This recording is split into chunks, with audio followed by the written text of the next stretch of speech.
আসসালামু আলাইকুম সুপ্রিয় দর্শক, মাছ চাষ অভিজ্ঞতা শেয়ার করতে আবার আপনাদের মাঝে নতুন একটি আকর্ষণীয় ভিয়েতনাম শোল মাছের ভিডিও নিয়ে হাজির হলাম। তো আজকে আমার আলোচনার টপিক হচ্ছে আপনারা যদি শোল মাছ চাষ করতে চান তবে কিভাবে সফলভাবে শোল মাছ চাষ করবেন এবং কি জাতের শোল মাছ চাষ করবেন সে সম্পর্কে আলোচনা করব। কোন জাতের শোল মাছ চাষ করলে লাভ বেশি বা সহজে চাষ করা যাবে সে সম্পর্কে আজকে আমি গুরুত্বপূর্ণ আলোচনা করব।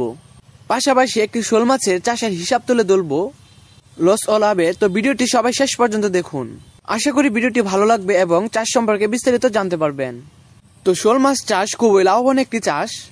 বর্তমান বাংলাদেশে লক্ষ্য করলেই দেখা যায় এখন আর কার্প জাতীয় মাছের তুলনামূলক ক্যাটফিশ জাতীয় মাছ অথবা শোল মাছ খুব চাষাবাদ বেশি হচ্ছে, কারণ অল্প জায়গায় কম খরচে বেশি মাছ উৎপাদন করা যায়। তো শোল মাছ চাষ করতে গেলে কোন জাতীয় শোল মাছের পোনা চাষ করবেন? তো বর্তমান সময়ে বাংলাদেশে দুই ধরনের শোল চাষাবাদ হচ্ছে, যেমন দেশি শোল মাছের পোনা এবং ভিয়েতনাম জাতের শোল মাছের পোনা। দেশি শোল মাছ সাধারণত লাইভ ফিটিং খেয়ে অভ্যস্ত, যেমন জীবন্ত মাছের পোনা খেয়ে এরা জীবন ধারণ করে থাকে।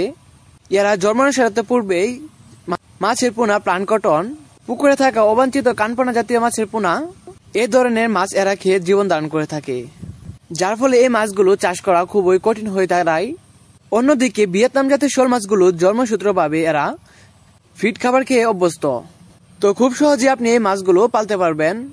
বায়োফ্লক পদ্ধতিতে ট্যাঙ্কে অথবা পুকুরে, স্বাভাবিক পুকুরে আপনি চাষ করতে পারবেন, কোনো সমস্যা হবে না, আপনি খুব সহজে চাষ করতে পারবেন।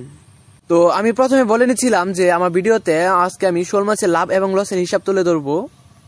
তো একটি পুকুরে যদি 10,000 শোল মাছের পোনা থাকে তাহলে 10,000 পোনার দাম 1,60,000 টাকা।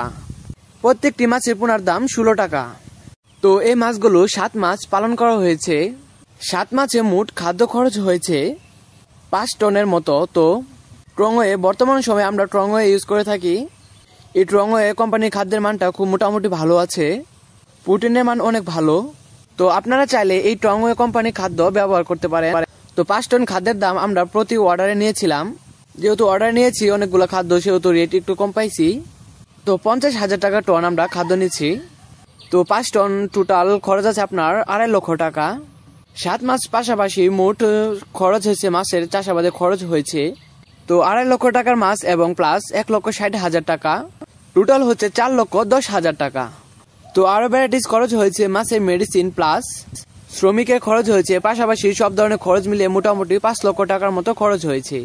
তো কালচারের পর এই মাছগুলো মোটামুটি বিক্রি করা হয়েছে, কালচারের পর এই মাছগুলো 17 লক্ষ টাকা। তো আপনারা খুব সহজে বুঝতে পারতেছেন এই মাছের চাষে লাভ কতটুকু। তো মাছ চাষী বন্ধুরা, আজকে ভিডিওটি এ পর্যন্ত। যদি ভালো লেগে থাকে অবশ্যই একটি সাবস্ক্রাইব করে দিবেন।